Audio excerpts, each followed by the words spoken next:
مسیح کے نہایت قدوس جلالی اور بابرکت نام میں آپ سب کو سلام۔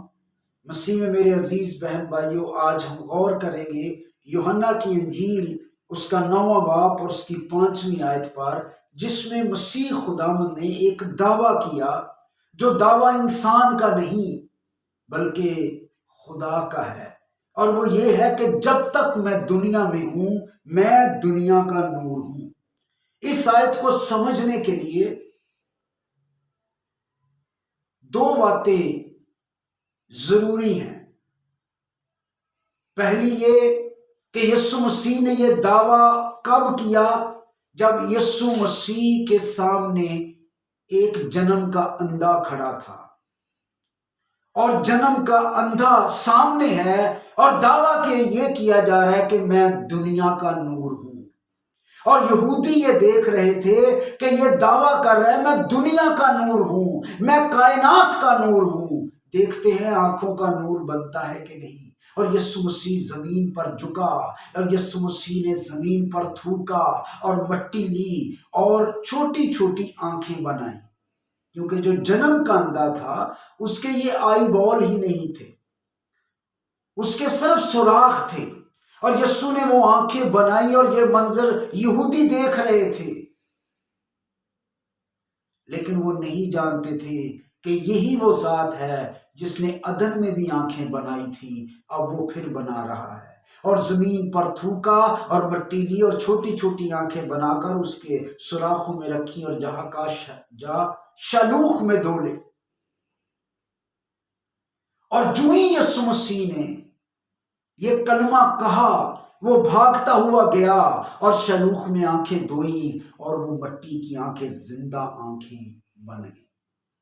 یسوع مسیح نے زمین پر تھوکا۔ کیوں تھوکا تھا؟ کیونکہ زمین لانتی ہے، زمین ملعون ہے، اور لانتی چیز شفا نہیں دے سکتی، لیکن یسوع کے تھوک میں اتنی قدرت ہے کہ وہ مٹی کی لعنت کو شفا میں بدل سکتا ہے۔ جس کے تھوک میں اتنی قدرت ہے اس کے خون میں کتنی قدرت ہوگی؟ یعنی اس کے تھوک میں مٹی کی لعنت کو شفا میں بدل دینے کی قدرت ہے، تو اس کے خون میں کتنی قدرت ہے۔ اور غور کریں، جب مٹی کی لعنت کو ختم کیا تو تھوک سے کیا، لیکن جب ہماری لعنتوں کو ختم کیا تو تھوک سے نہیں بلکہ اپنے بدن سے بہے ہوئے خون سے کیا۔ تو یسوع نے جو دعویٰ کیا تھا اسی وقت وہ پورا ہوتا نظر آتا ہے کہ اگر وہ آنکھوں کا نور ہے تو وہ کائنات کا نور ہے۔ دوسری بات کہ یسوع نے یہ بات کب کہی؟ جب یروشلم میں عید تجدید تھی۔ 10ویں باب کی 22ویں آیت پڑھیں تو لکھا ہے یروشلم میں عید تجدید ہوئی اور جاڑے کا موسم تھا، یعنی جب عید تجدید کے دن تھے تب یسوع مسیح نے یہ دعویٰ کیا میں دنیا کا نور ہوں۔ جب آپ عید تجدید کو پڑھتے ہیں تو 167 قبل از مسیح میں یونانی حکومت نے یروشلم پر قبضہ کر لیا، اور اس وقت کا بادشاہ جو تھا اس کا نام انتیوکس ایپیفنیز تھا۔ بہت ساری لمبی بات ہے، لیکن ایک فرقہ وہاں پر اٹھا جس کا نام مکابی تھا، اور مکابی ماں کا مطلب ہے ہتھوڑے والے۔ وہاں پر ایک یہودی فرقہ اٹھا، انہوں نے کہا کہ ہم ہتھوڑے کی طاقت سے یونانی حکومت سے چھٹکارا حاصل کر لیں گے، اور اس فرقے نے 2 سال بعد، یعنی ایگزیکٹ 24 دسمبر 165 قبل از مسیح